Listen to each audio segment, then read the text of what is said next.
it. We're going live.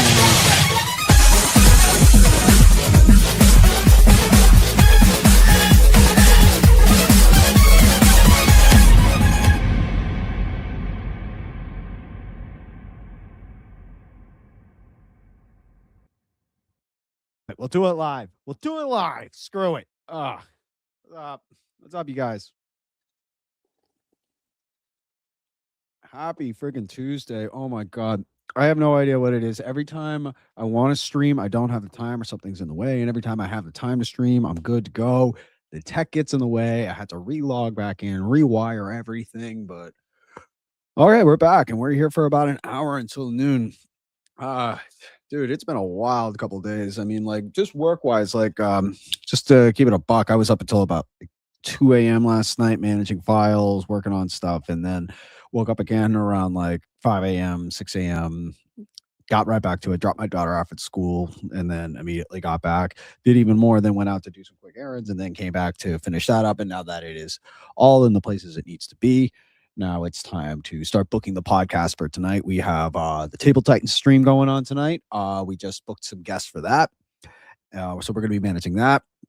We're supposed to possibly have a poster drop. We're supposed to possibly have some matchups dropping tonight, some fight news. So it's podcast night. But most important thing today is we kick off, and I'm excited to announce we are going to be at the lacrosse field today for boys varsity lacrosse. Yes, we have signed a season deal with them. Very excited to start with them today. It's actually my old team, so I'm pretty excited about that. Not going to make myself out to be like I was a guy on that team. I didn't even make it to. I think I stopped playing senior year just because I just kept hammering myself. Like I was getting destroyed in the net, man, like destroyed.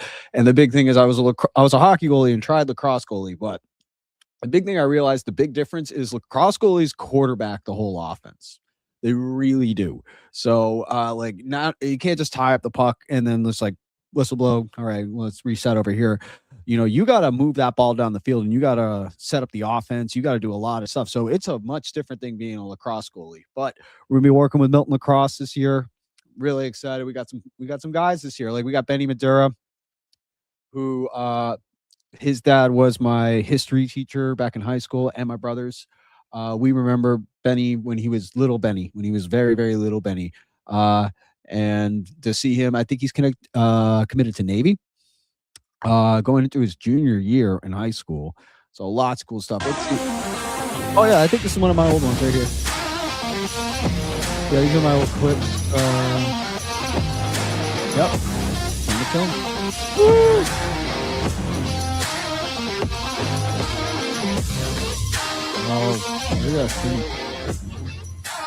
Yeah, so we're going to be locked in. We have a 4-game package with them this year, so we're going to do the home opener, senior night for sure. And then what I always recommend for the 4-game package is you want to add a community day, a rivalry game, or just, let's be honest, a game that you feel like you're supposed to win and win handsomely. So that's a big one. But yeah, this is Benny's mixtape from last season.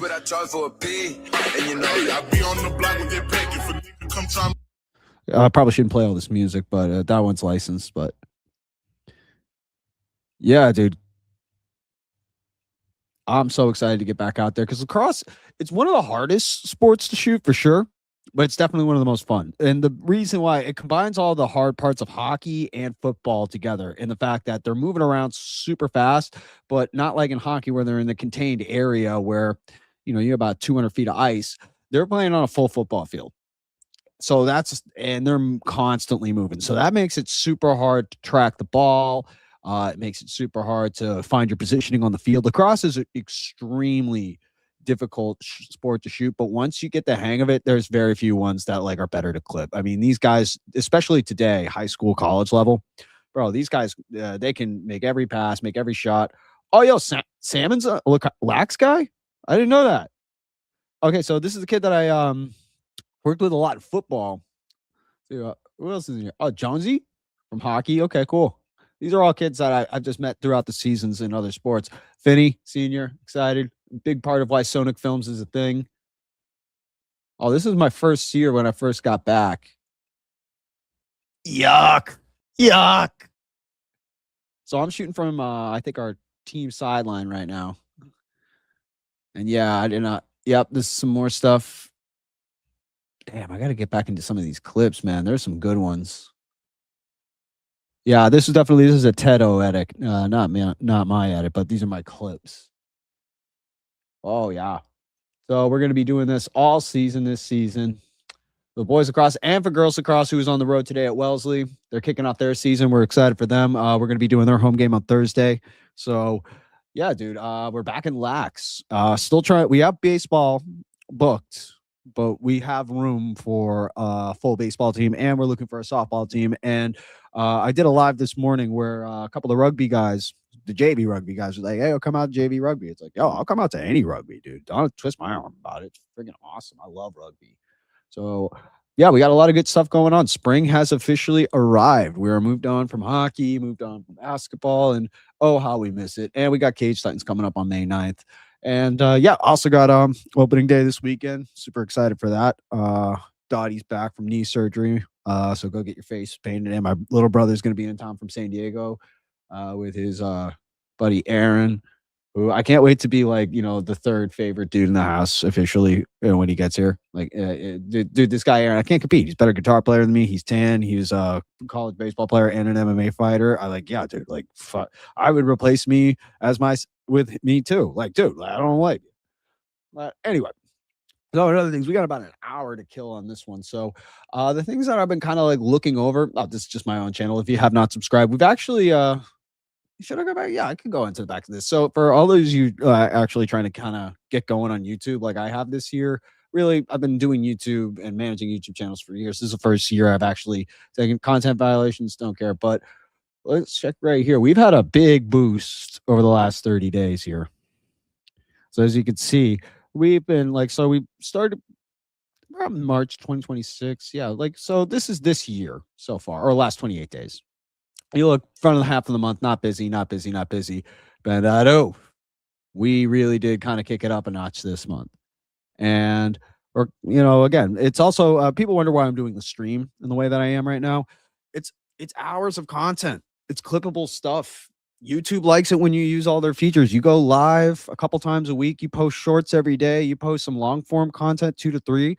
That knows that you're an active channel. And then again, like the numbers proof positive is when I started doing the live stream. And again, like if you look at my live stream numbers, they're not huge. I got one person in the chat. One, dude, shout out to you. But the reality of it is just like this is all incremental growth over a period of time. So I plan on doing this basically until I just, I get canceled or I can't do it anymore. But like YouTube is something that I'm trying to actively grow. I want to get to monetization. I want to get to these things, and I want the streams to become more organized down the line. But the biggest thing that I can attribute this to is just algorithmic consistency. That's it. Like 3 shorts a day, 3 long form videos a week, and trying to go live and stream a couple times a day is honestly the best thing that you can do. Honestly, just the best thing that you can do. And part of my job is like, okay, I tell all like my clients to do things for themselves that I'm not doing for myself. So I am now trying to set the example of doing things for myself that I ask my clients to do for me. I hope I got sound and everything going on right now. Everything was checked out when I started, so I'm just going to do that thing I do every stream just to make sure. I hope I got sound and everything. I do this every stream. It's like clockwork. We should do a shot game around it. Nick checks his audio to make sure he's not talking into a dead mic. That's my favorite thing. White boy identity crisis. I got a minute. Oh, MJF with Julian Edelman. New Dunkin' Zero. Dude, YouTube. With 0 sugar, 20 calories, and B vitamins. Dude, there's some good stuff today. New Dunkin' Zero. Dude, YouTube turned it around. I don't know what it is. I mean, I still get a lot of slop, a lot of podcast slop, but I'm trying to algorithmically get that stuff out of there. Cause like, dude, I want to hear about how podcasts aren't doing well. Like which podcasts are beefing. Like, I don't care. Like, give me good video essays, give me good lists, give me good news, give me good content, give me good think pieces. But I do want to see this, the white boy identity crisis. I identify with the white boys. Oh, also, I'm calling this now. Hold up. We're going to go big screen because this is a rant. We're going to go big screen here, guys. It is going to be a new metal summer. Most of you do not know this yet, but I see the trends. I've been through the new metal summer before. It's a new metal summer. So basically what's going to happen is we're starting to see Fred Durst. We're starting to see, Avenged Sevenfold, all those type of like, it's the next progression of where we're going fashion wise. So it's a new metal summer. We're gonna have wallet chains. We're gonna have Jeff Hardy pants. We're gonna have corn t-shirts. We're gonna have spiked hair. We're gonna have metal bracelets and spiked belts. Be wearing DC shoes. Like we're gonna be wearing flat brim hats backwards. You know, going back to the chin strap beard. It's gonna be a new metal summer. I'm calling it now. Watch it happen. I'm never wrong about this. All right, let's see what the white boys are going up to. What do you notice? I'm a white boy. From the way I speak, to my style, to my inability to do cool handshakes. It's just a part of who I am. That's not what? No, dude. We got handshakes. That's not true. What's that? Say we have no culture. Get out of here. I mean, honestly, it's not something. Also, I need to point this out. I'm sick of. Is there any other job in the UK other than being a streamer or being a YouTuber at this point? Because look, dude seems all right. And look, he's got more subscribers than me. He's doing better than me at this right now. So I'm not hating. But I just noticed this. Why does it seem that the UK just astroturfs the internet with their accents? It's like I'll be scrolling along and I'll see something. It's like, what you didn't know about Oregon football. It's like, why are you talking about Oregon football? Go back to Birmingham, bro. Like, what? Don't speak on my culture. Like, you don't want to hear me being like, all right, guys, so here's the real story about Liverpool. Dude, you would like, your skin would crawl because you'd be like, you have no reference of talking about this. It's the same thing for us. It's like, oh, why did the Houston Texans have a rivalry with the Tennessee Titans? Well, it goes deeper than you think. Like, oh, fuck. Like, and with this guy, it's like, oh, we're going to talk about white boys today. We're going to talk about white boys. Like, you picked a Google AI trending topic. You have no job opportunities or anything to do in the UK, so you're astroturfing the internet with your friggin' accents. MMA guru, if you didn't have a stupid UK accent, would literally just be some chud in the basement like me. If he had an American accent, he would literally like not even be a factor. The only reason we care about him is because he talks like this. And for some reason, we believe that the English, through colonialism and years of media training, that the people with the English accents, they're more educated, they're more proper, they're more of authoritative. So we take what they say seriously. When the reality is most of them are like, they're hogs too. Like they're just regular people like you and me. I have friends over in the UK. I have friends over there, and you know what, dude? Whatever. But the thing is, like, I really am tired of the accents. The accents can get like, it makes you. It's just like every time there's a video essay, it's like, so let me tell you about King Von. It's like, the fuck you gonna tell me about O Block, bro? You've never been to Chicago. It's British people just astroturfing the internet with their accents. I can't stand it no more. Just fix your economy and go get other jobs other than content creators. How about that?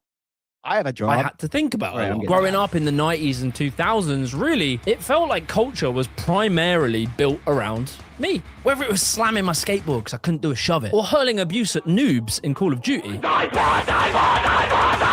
there was something to channel that angst. But things have changed, right? In the year 2026. Okay, this is also why I called the new metal summer, because angst is back. White Boys is angry. White Boys is mad angry right now because when you think about it, you know, when things are good for the White Boys, we were listening to happier music. We were listening to like, and it's like, yeah, dude, but it's like, you can tell when the music's getting more aggro, more intense, the mosh pits and that stuff, like the Limp Bizkit's getting more popular. White Boys are mad. White Boys are mad right now because they feel like their culture is increasingly, these young white boys are no longer forming organic, communal, youth-led identities, and increasingly are having their identities shaped by algorithms. Who is that guy that looks like E on steroids from Entourage? Who is that guy? I see him everywhere. Individualism, you shouldn't cook at home and it'll make you poor. Like, think about it. You literally like the most nauseating thing I saw one video. Political ideology. Today, we will explore the white boy identity crisis. The same way not everyone can be a man is the same way not everyone can be English. Me and Hassan, we're both multimillionaires. I'm 21, you're 23. I just want to preserve this nation. Okay, so it's worth us pointing out the obvious. You know, I am old and out of touch. I'm 31. I love the young I'm 35, bro. It ain't that bad. people. So immediately we have to try and work out, am I just an old fart now? Am I just doing the thing, the back in Yes. my day shtick where we look at Short answer, yes. The one thing that I've accepted about my life is that I am unk. And even with like some of the rants that I've been going on and doing the stream, I have to remind myself, I got to act my age. I'm 35. I got a wife. I got a kid. I work. I got to act my age. So earlier, while I was going on the rant about hating all the UK accents, you notice how I did it? Well, I admire the accents. I admire your history. I admire everything. Yes, and the content is really good. All the references. I love a good Simpsons reference. And Jimmy the Giant, you're a real cool dude. I'm sorry. Again, like, it just made me think I have to start acting my age. And this is something more millennials need to start kind of checking themselves on, especially on the internet. It's like, hey, dude, act your age. As I'm reminding myself in real time. But again, that's what the stream is fun for. at young people and we say, you lot are all fucked? Or is there something that's profoundly different in the modern... Okay, I just saw that interview with this Clav kid with Channel 5. And... white boy okay, culture. I'm not gonna lie. I snapped when I saw him empty the clip into that gator. I'm a gator lover. I love flat boys. I celebrate Flat Boy Friday every Friday. It's one of my high holidays. Like, love a good flat boy. You know what I'm saying? Like they're a regal, beautiful creature. So when I saw him dump a clip into one, I was ready to just jump through the screen and kill dude. But I knew that was rage bait. I knew he was doing that. And apparently I got community. It was community. It's like, oh, that wasn't even what he was arrested for. It's like, he should have been buried under the jail for that. That alligator was just chilling. It's just doing this, just trying to find a rock to chill on. And you dump a mag, right? Just max. What was that? What was that? I wish I didn't see that clip because I sat down and I watched like his full interview, and I realized it's like we're just doing metrosexuality again. Okay, so for people who don't have the frame of reference for this, we've done this before. The whole looks maxing thing. It's just metrosexuality. So that was a term that was coined by tabloids around the 2000s for dudes who were just like really obsessed with their outward appearance. They wanted to look good, have skincare routine, take care of their hair, take care of their clothes, be cultured. And it was seen as metrosexual, which was saying it's like, oh, they're kind of zesty, but they're straight dudes. And like, it was just a buzz term to the point where, let me see, South Park did like a metrosexual episode where essentially where they were just saying it's like, oh, okay, so the fad right now is just to act zesty and be that way. But like metrosexuality, it's like, that's what I see Clav. It's like, oh, this is just metrosexuality part 2. This is, I hope they serve beer in hell too. Which is another like outrage book, which was like the first of this guy's kind, which is like, again, it's like when you get old like me, you see these patterns start to repeat. You see culture kind of just recycle itself. So you wonder why, like, you know, older people kind of check out after a while. They'd be like, I'm not checking for that. It's like, because we've seen it before. We've literally seen it. Like, I've seen clavicular before. I've seen this play out before. And here's the thing, it can end up good, it can end up bad. When I sat down with the long form interview, what I got from it, it's like, okay, this is just a kid who has a self-esteem issue, a deep self-esteem issue. And he reminds me a little bit of Derek Zoolander. It's like, you know what? I was looking and I was wondering maybe I should just be like professionally good looking. He literally does Blue Steel. Like, what do you mean you don't you don't take GLP-1s? What's wrong with peptides? Like, that's the vibe. He's like a male model. And yeah, dude, I worked in the modeling industry. I did a little bit of modeling myself. They're just like this. This is who the dude, this is how they are. Because they have a sincere vanity issue, which is not also a bad thing. You know, they know that their money is in their looks. So that's what he's trying to say. It's like, look, dude, my money is in my looks. If I remember I actually got a contract back in the day. I'm not going to say from where I worked, but in my contract, it said you were hired based on your appearance. So don't let your appearance fall off, which was essentially saying We hired you because you look good. Don't go getting ugly on us. And that was sent from me, the girls that I worked with. Like, I was literally told, it's like, dude, you are hired because you're a pretty boy. Don't go getting fugly on us. So what did I do? I kept it tight. Made sure I came in. I had my push-up regimens on. I made sure I did my job. Because when I looked better, I got more money. And I think that's true of anything. And I think that's what he's trying to translate. Here's the big thing and for any of the young men who maybe watch this dude or are a fan of this dude, what I need to tell you is that this is not the guy that pulls the most girls. It's just, he's not. He's not. The dude that pulls the most girls, most doubtedly, is a guy that looks like Chris Farley. Is a guy who's like a big, happy, life of the party type dude. Like, see, as a pretty boy, like homeboy here, the thing is, that doesn't mean you can automatically, close with women or approach women or have that kind of confidence. That's not always like just being good looking. It's a good thing. But then, like, what happens, especially with guys like me and guys like him, we open our mouths and then immediately any good lookingness that a woman might perceive, like, he was better at looking when he kept his mouth shut. But then you go up against a guy who is confident, self-assured, secure within himself, but also about having a good time and showing her a good time and making her feel good and making her feel happy, not being completely self-obsessed, and also maybe even being a little self-deprecating to be like, oh my God, like, you're so prettier than me. I can't even believe it. Because no girl wants to be with a guy who thinks he's prettier than her. That's so weird. No girl wants that. Girls, especially women, they want a man who is put together, but is also put together up here and in here and secure within himself to realize it's like, hey, I don't need to be prettier than my girl. I don't need to try to be prettier than my girl. That's weird. That's weird, dude.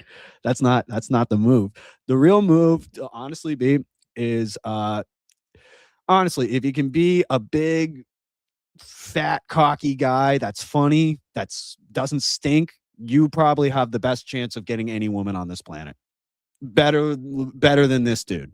100%. I will guarantee you that. If you can make a girl laugh, if you can cook, if you're playful, you're fun, you're the life of the party, you're going to pull more girls than Clav. 100%, dude.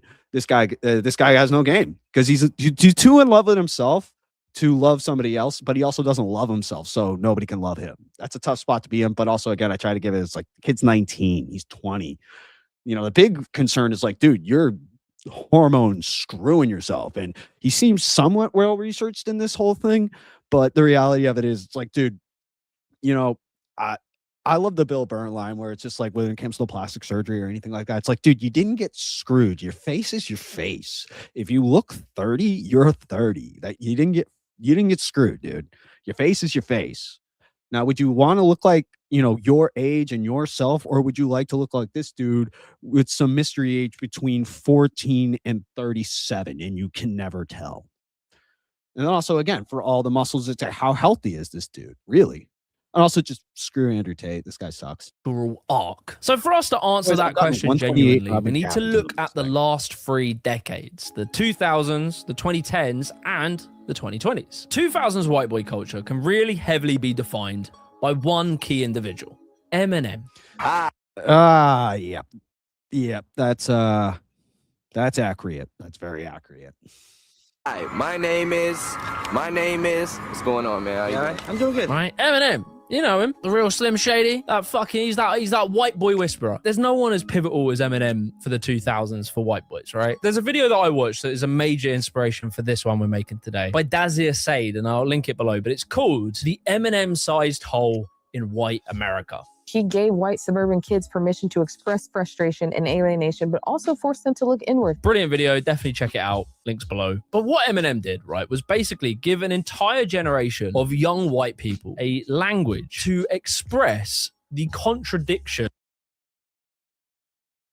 I love that we use Malcolm in the middle. Sorry, I'm muted. I love that we use Malcolm as like the quintessential like white boy millennial period. Because here's the thing that is fairly accurate. I can't wait for the reboot. I just watched Reese's podcast interview yesterday. I'm so excited because there has never been a family that reminded me more of my family. Their house looked like my house. It was never like it's just there's stuff everywhere. Everybody's running around all the time. Things are always stressing. I love the show, but also again, like we white boyed them here, like Reese, Malcolm, and Dewey. Of the world that they were living in. I know that sounds really wanky and it sounds like I'm just deep in it, but So wanky. So wanky. Don't worry about it, bro. Let's have a point about it next Tuesday.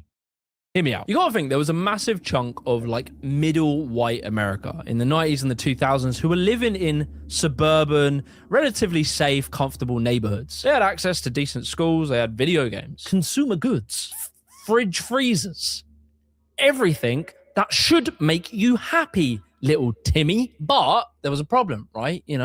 School sucks. Your mum's lame. Life in American suburbia is famously dull. But there was a problem.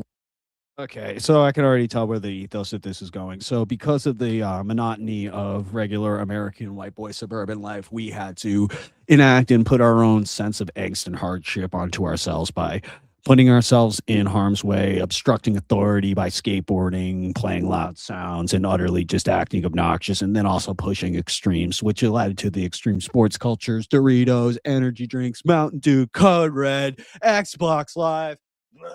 We've done it all. Jeff Hardy. We've done it. We've done this. Okay, I already know what this whole thing is. The meta of the white boy. Okay, I'm leveraging it now. I've made it through that long. That's about as long as I got in me, honest to God. Just because again, it's like I already that's it. White boys are getting angry again. So therefore they're trying to reconnect with the lost youth of their feelings and trying to kind of reignite that like go F yourself, Fred Durst type stuff. So okay. Could save myself like how long was that? I like the clips, I like the stuff. 57-51. That's crazy. Hold up. I was watching something here. Oh, Joe, dude, this is actually sick. So Shohei versus Babe Ruth comparison. Now I'm not gonna make you guys do the whole thing. I was up till 2 a.m. working last night. And this is one of the things I threw on. I don't have no idea if Vice is still a thing anymore. But there was one point that everybody's trying to say, oh, what would happen to Babe Ruth? It was actually some really valid points brought in, but I'm trying to see final verdict on greatness. Let's see. But yeah, they were bringing up. It's like, hey, you know what? Everybody says, oh, you drop Otani back then. He just smashes everything and he makes Ruth look like a complete nard. But the reality of it is like, no, I mean, like, he's going to have to deal with guys throwing right at him. He's going to be basically swinging a piece of lumber in baseball fields that are not well kept and really not hitter friendly whatsoever. They also have pitchers doing like friggin' windmills, and you got, just they're spitting and scuffing up the ball. There's not a fresh white ball every single thing. I mean, it's a totally different game. But I'm trying to find the thing that I thought was actually the best point of like, how did he get through the season? Because here's the thing. Babe Ruth played most of his games absolutely hung. Like that dude was drinking beers during the games. Like, bro, was like, so like they brought up this point. I'm trying to find it right now. God dang it. Where is it? Comparing athletes. Let's see. Okay. I think it's comparing athletes across. So the stat line. I think it ends on that joke. But it was the joke was essentially, it's just like, yeah, dude. I mean, Otani, if he put up the numbers like he did a 50 and 50, but he was just completely wasted every night. Like every night after a game, it's like, okay, went 3 for 4, 2 home runs, a triple, all that good stuff. And he's got to go out and he's just got to go belt it at the bar until 6 a.m., show up to the ball field the next day and do it again. That's what Babe Ruth did.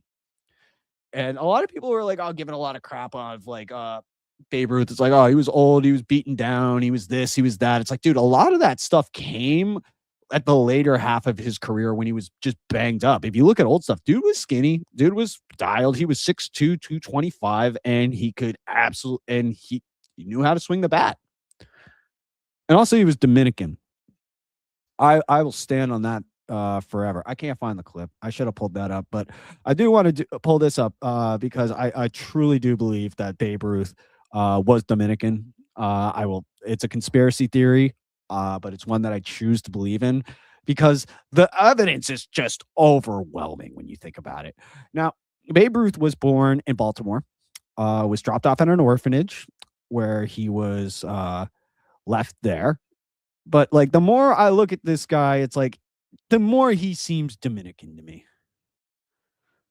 Like, hold up. I'm trying to find some old Babe Ruth stuff. But yeah, when he came in, so there's reason to believe that, and there's also stories of certain players not wanting to bunk with him. Ty Cobb famously said, I won't play on the same field as that guy because he wasn't considered at the time what they would consider pure. Oh, yeah, here it is. You got to look at this video and tell me that that guy is not Dominican. Dang it, I just had it. Come on, bro. Come on, I'm getting better at streaming, I swear. It's going to all work out if we just believe. Yep, here it is. All right. Now I'm going to take this, put it right here, and you can be the judge because I'm sorry. Look at that. I mean, I get it. People would say it's like, oh, he's Italian. Italian. Oh, I could buy that. Absolutely. But there's also like, I prefer to believe in the universe where he was secretly Dominican and they just tried to hide it. It's like, Great Bambino.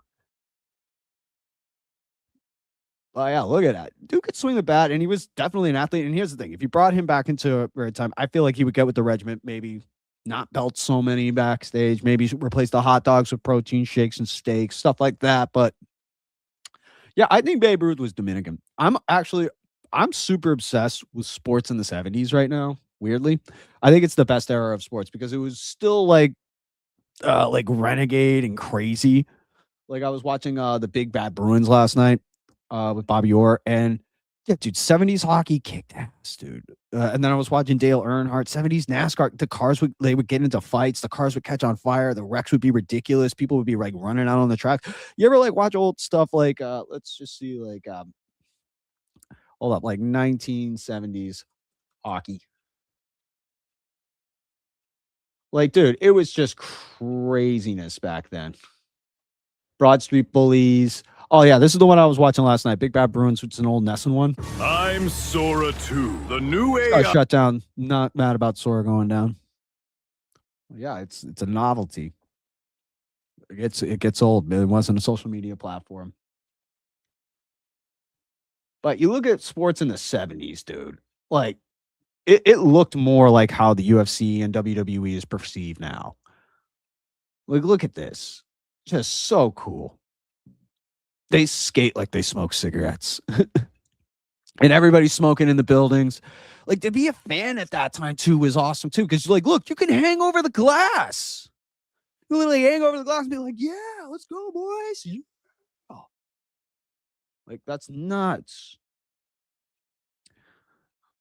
Like, you see the smoke creating this kind of, like, echo cloud. People are wearing suits in the crowd. I mean, like, wow, look at that. We can also be honest, none of these goalies. Ugh. Oh, Jerry Cheevers is sick. He's playing a pretty modern side, but some of these goals that are getting let in, like, that's a sick save. Oh, goalie fight. Yeah, come get it. Big Cheevers. My dad caddied for him back in the day. The first pack of cigarettes he ever bought was for Jerry Cheevers. Flex. Espo. And all these guys were just friggin' animals, dude. Like, the parties, like, Derek Sanderson was, like, the original dude. Like, he made Tyler Sagan look like a church boy. Like, he would just go out belted every night, bro. He was just an animal. Trying to find the Sanderson part. Oh, yeah, here's Sanderson. Hold up. Short, but I just gonna keep plugging, and if it comes, it comes. If it doesn't, then I just gotta work a little bit harder. He was kind of dude. Even the interviews were better. Like, the answers we get from NHL players suck. Like, even that was disruptor on ice.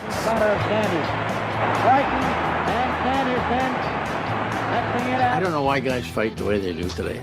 Grab them over the shoulder. I met him. Bring the number over He's always the shoulder. around New England. Totally... He's always around New England, hanging out with people, talking. Takes the right arm. Dude, he's so sick. But, like, it was also off-ice stuff. He could score, he could check. He was kind of a multifaceted player. His teammates immediately took to him, and he was really irreverent kind of guy. I sat beside him the whole time, and he entertained the hell out of me, I could tell you that. We usually had Mondays off, and so Monday was boys' night out. Well, they knew what Tuesday and Wednesday would bring when they got back on the ice. I remember Derek saying to me one time when I was putting him through a grueling workout, he says, "Is that all you got?" More than You was right. That's all I had left to me. They had more. Yeah, dude, like just crazy work back in the day in the 70s. And hold up, 1970s NASCAR. I don't even watch modern NASCAR. I do like what NASCAR's doing with their marketing right now in terms of going the complete opposite of F1. F1, we're going to be sleek, high resolution, cinematic quality, Rolex, top brands, worldwide phenomenon. NASCAR is like, we're going to do memes and hooks. It's going to be great. Oh, no, dude, they don't give up. They are so brain rotty, and I love it. They are so brain rotty. All right, let's look at some vintage NASCAR clips because this is like, so back in the day, like the South had no pro sports teams like this. So this was like they really just had racing. I've never watched this video, so I have no idea what to get. But yeah, dude, look at the drip on, like the cars were cooler. The outfits were cool. That's not cool at all. That's just so not cool what they just did. Oh God, that was not cool. So some things could be left in the past, I will agree. But oh my God, look how much cooler these cars are. There's cigarette heads everywhere and beer. Women's hair were gigantic. Look at these guys' pants. Dude, I would wear these pants every Tuesday. Every Tuesday. That looks like, who is it? That looks like the car from Cars, like the main guy. What's his name? This looks, yeah, like just so much cooler. And like stuff was like on fire. It was so good. But also like 1970s classic football. Hold on, there's Treese O'Neal football. Because I could redo this rant, but there's no way he did it the best. This rant. Oh, football got soft. This is a great. I go back and listen to this one all the time, actually. Twitter, aren't they starting to fine for legal hard hits? Yeah, this was Not yet. They're going to ruin it. They're going to. What? This was okay. It was posted 7 years ago, but this was recorded, I think, in like 2009. So this is about being the NFL's getting soft in around 2009, 2000. Ruin it. Legal. The dude from Pittsburgh. People thought I was thinking about crazy. quitting. No, you're right, Patrice. They're going to ruin it. It's over. It's the reason we watch it, to hope somebody gets. And they, you know, Mark Sheriff, I don't know, but he said something so hilarious. He goes, NFL has tapes called Hardest Hits Ever. Right. And then they do the top 10 hardest hitters ever. Right. It's not. And then somebody else said something that Mike Ditka and some other old coach said, take the helmets off. Yeah, and well, them motherfuckers will stop fucking hitting like that. Paterno said, take the face mask off. Baddest motherfucker that Yeah, ever he's a played. badass. I hope he dies out there. Because Matt Millen. Racist piece of shit. Jim Brown? Racist, wife beating piece of shit. He's a racist. He's a racist with his I hate white people hat. Of course. Wait a minute. It's for anybody that wears a kufi. What is this, Nigeria? I would wear kente cloth drawers. He used to play where a white boy stomped on his nuts every time he got tackled and called him coon. And you're I can't play this. So like, if you want to go back, this is Nick DiPaolo and Patrice O'Neal, but there's just one thing where it's just like, okay, figuring this shit is out. the exact clip, but so it's just Patrice O'Neal talking about how football changed, and this is like this is how normal. We're like I'm trying to like make it so women just like understand a little bit of like just to sympathize. It's like we're like sport fishermen. This is what I'm saying. Men like to fish. Release it. No, this is no. See, I've been all over the place with this, guys. I'm sorry, bro. I'm so sorry. I got to do better with these. Well, again, I kind of rushed into it. I was trying to figure out what I was going to do on the fly. Hasn't exactly worked that way, but we have killed about 38 minutes. All right, why do sportsmen aren't new when they're a winner and then when they're losing? Dude, I was just talking about this morning. The pessimism of Boston sports fans makes Boston sports fans awesome. Like, it's more fun to be pessimistic. It's more, that's why most players, and it's hard to play here because we love to complain. We always love to complain more than we love to brag. But yeah, why are we doing that? Let's just see what the verdict is on that. This has been a solid. Negativity sells, gets clicks, gets views, negative opinions. Well, of course, yeah, man. People are doing the spiciest takes just to drive attention. Like, I was just playing some wild stuff on stream thinking I knew what I was doing. But, like, again, my reference machine has been off. OHL dads, their hands are cold. They're standing inside. One logo's got to go out. Get the Pirates one out there. Yeah, so we're just going to be rollingly. Oh, everybody's down here. Hey, dude, I'm live. So, sorry. Yeah, we're just kind of. Yeah, I guess it may be a good time to wrap it all up then, because I'm just struggling and trying to find anything to do right now. I'm really struggling. Hey, what's up? Say hi to the dude. The album's out soon. Really excited about that. Yeah, like you can see, I'm just frantically clicking around trying to figure out something to do. But yeah, watch UFC Seattle this weekend. Michael Chiesa, like I did not prompt this one, but Michael Chiesa, that was an amazing card, bro. An amazing card. It reminded me why I love the UFC, why I love MMA, man.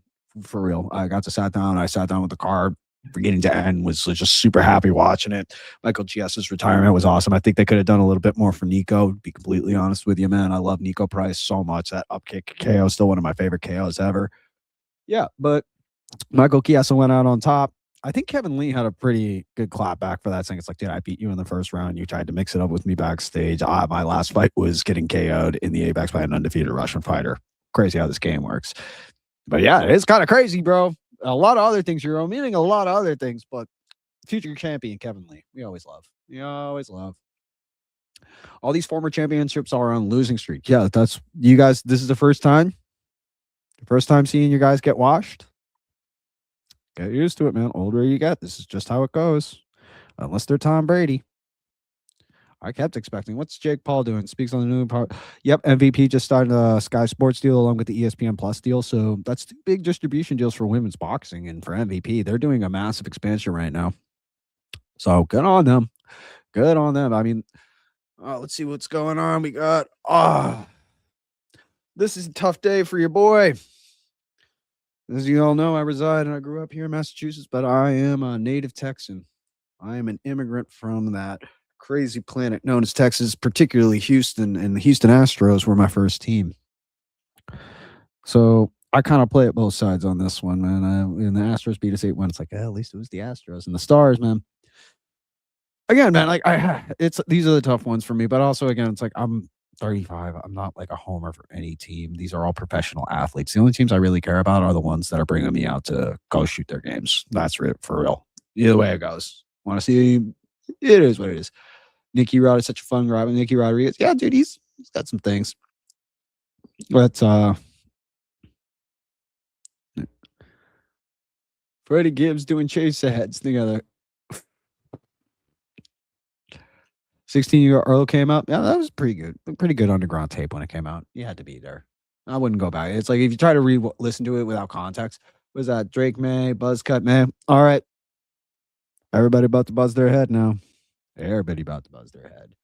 Asanabi, while the blockade using design. Let's see. Oh, he's trying to do the Caribbean island nation known as Cuba experiencing a severe crisis. Everyday life is being brought to a screeching halt. There are nationwide blackouts caused by a total collapse of the country's electrical grid. There's a shortage of food and medicine. They can't pump drinking water. Cuba has been starved of the most important resource to make modern life work: oil. For over 60 years, the United States has maintained a trade embargo against Cuba. Under the embargo, it's nearly impossible for foreign companies to invest and do business in Cuba while trading with the United States. For years, I've wanted to visit Cuba. I wanted to learn about the problems caused by the embargo. I wanted to see a socialist society in person. This month, I took the opportunity to go as part of a humanitarian mission to bring aid that my government won't. I'd be accompanying Progressive International alongside hundreds of others from around the world. Activists, journalists, artists, and politicians will be coming to the island by boat and plane to deliver over 40 tons of necessary supplies, food, medicine, and medical equipment. Our first stop is Miami, Florida. No, it's still on. It's still on. Yeah. So this is interesting. With the Knicks like swirlies or whatever, and all like the kind of got you Republican right wing, independent media. It is nice to see something kind of counterbalance those things. Right now, with a more perfect union, and now it looks like Hassan's jumping into this stuff. The biggest thing about it is just like, again, it's all marketing, guys. It's all marketing. It's all videography. It's all editing. It's all about how they're trying to present this thing. One of the biggest things that was actually liberating to me was understanding Michael Moore's quote, saying it's like, all my films are propaganda films. All films or documentaries are trying to get a certain point and thing across. So, when you're saying it's like, oh, the messaging of this and all this, it's like, yeah, dude, they're trying to frame an argument. So you have to exercise critical thinking on all things. Now, I'm just happy to see the other side, because like a lot of this has been pushed by X, and I see a lot of these viral videos. And again, if you don't have media literacy or media training of any kind, I could easily see how you could emotionally be swayed by these things. Absolutely. Like, even just this, how many people are about to buzz their heads because of Drake May? So many. I'm just gonna buzz my head. Why not? Rhode Island's successfully perform. Did it do?